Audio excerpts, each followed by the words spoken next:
Jau 3. gadu pēc kārtas augustā filmēs skatītāko daudzsēriju detektīvu filmu Nelūgtie viesi. Filmēšanas laukums, tāpat kā pirmās 2 sezonas, ir Kandavā, taču šo sezonu skatītāji tiks aizvesti arī uz Liepājas pusi. Vienas seriāla Nelūgtie viesi epizodes garums ir aptuveni 50 minūtes, taču, lai arī filmēšanas darbi ir ļoti intensīvi, dienas laikā tiek nofilmētas vien 5 līdz 10 minūtes. Bet arī tas ir ļoti daudz, jo mākslas filmas mēdz filmēt pat 2 minūtes dienā. Tik maz mēs neesam pieraduši filmēt, mums liekas tomēr, ka var nofilmēt arī ļoti kvalitatīvi vairāk, ja? Bet tāpat tas apjoms, protams, ir ļoti intensīvs.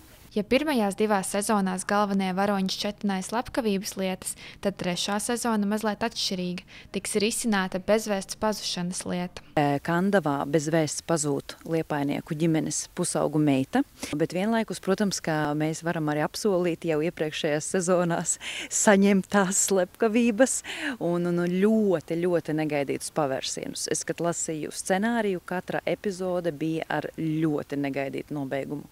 Iemesls, kāpēc Nelūgtie viesi šo sezonu tiks filmēti arī Liepājas pusē, ir tāds, ka arī Liepāja ir ļoti kinematogrāfiska pilsēta, kura atbalsta seriāla filmēšanu.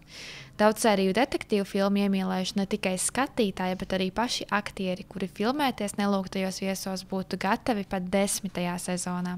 Protams, uz to vajag skatīties kā uz kino, kā uz stāstu, kā uz kaut ko izdomātu. Es pieļauju, ka daudz to uztver kaut kā patiešām, ka tas te var notikt kaut kur Kandavā vai Liepājā. Protams, tā ir tikai kino māksla. Un man uzrunā, man patīk, kā strādā šie cilvēki. Gan Lelda, gan Vlads, viņi ir profesionāļi un tas ir patīkami. Neskatoties uz to, ka filmēšanas darbi ir intensīvi, vietējie iedzīvotāji nejūtas traucēti. Tieši pretēji, viņi ir lepni, ka tieši Kandavā tiek uzņemts skatītākais seriāls.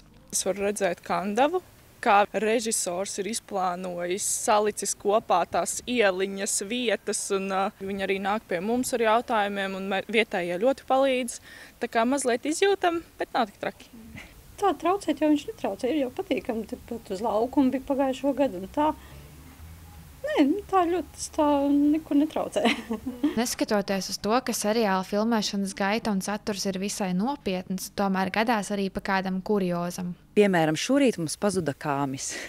Protams, ka mēs šo kāmi atradām par laimi, jā, bet tas izraisīja lielu stresu, jo, ja pazūd kāmis, tad tas traucē gan filmēšanai, gan visam, jo kāmis atrodas filmēšanas lokācijā. Tā kā, kuriozi mums ir patstāvīgi. Vaicājot, vai Nelūgtos viesus varēs redzēt arī 4.